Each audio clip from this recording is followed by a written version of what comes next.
Our Daily Bread, May 1, 2024, by James Bank, that entitled The Authority of Jesus. For today's scripture, we have Matthew o Mateo Kapitulo 28, versikulo 16 hanggang 20. Ang dakilang utos, sabi dito, ang 11 alagad ay pumunta sa Galilea, sa bundok na itinuro sa kanila ni Jesus. Nang makita nila si Jesus, sinambas nila siya. Ngunit ang iba sa kanila ay nag-alinlangan.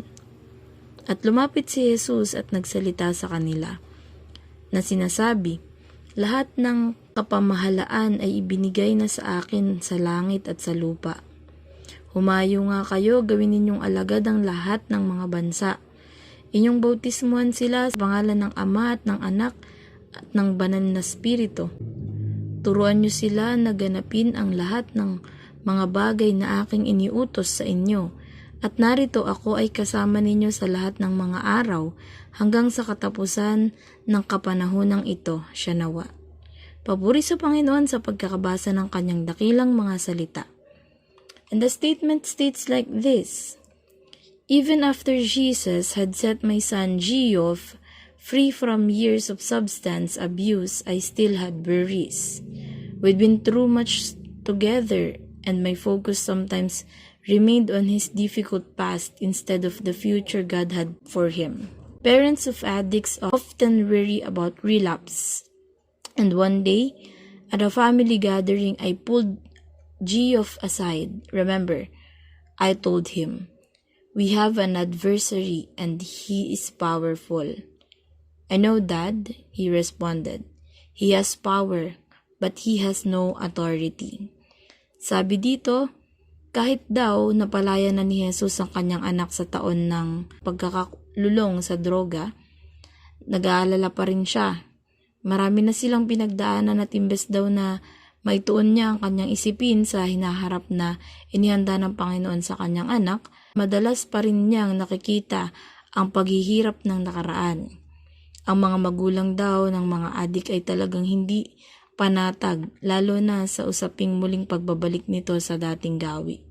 Sabi niya, sa isang pagsasama-sama daw ng pamilya, pinaalalahanan niya ang kanyang anak na si Geoff at sinabi niya, tandaan mo anak, mayroon tayong kalaban.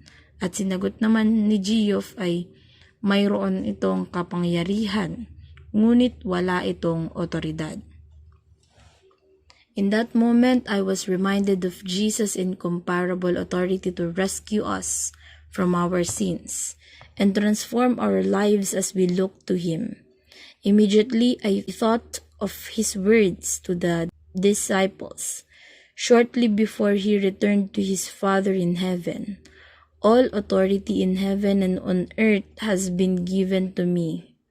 Therefore, go. That was in Matthew 28:18-19. In Tagalog, noong mga pagkakataon daw na yon, na ipaalala sa kanya ang walang maihahalin tulad na otoridad ni Jesus na nagligtas sa ating mga makasalanan at nagbabago sa ating buhay. Agarang nabatid ang salita ng Diyos bago siya magbalik sa kanyang Ama sa langit.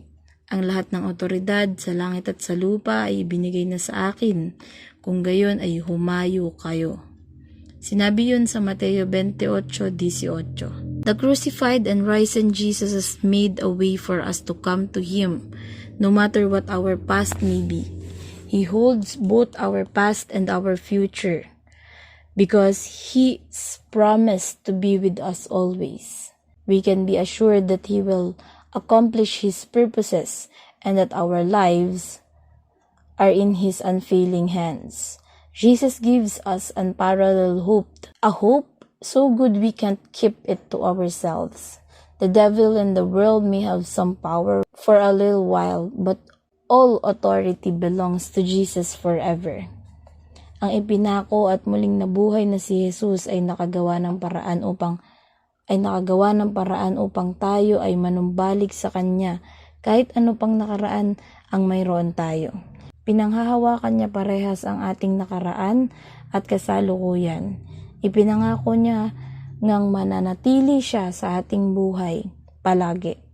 Maging panatag tayo na magagawa ng Diyos ang nararapat at ang ating buhay sa Kanyang perpektong mga kamay. Ibinibigay ni Jesus ang walang kapantay na pag-asa, pag-asang napakaganda, na hindi na natin makontain pa at may share natin ito sa mas marami pang tao. Ang devil, may kapangyarihan yan, pero always declare na panandalian lamang ito, sapagkat ang lahat ng otoridad ay pag-aari ni Jesus magpakailanman. Naranasan nyo na bang parang bumubulong sa inyo na hindi nyo alam kung saan nanggagaling? Bulong na nagsasabing iwasan ang mali at piliin laging gawin ang tama.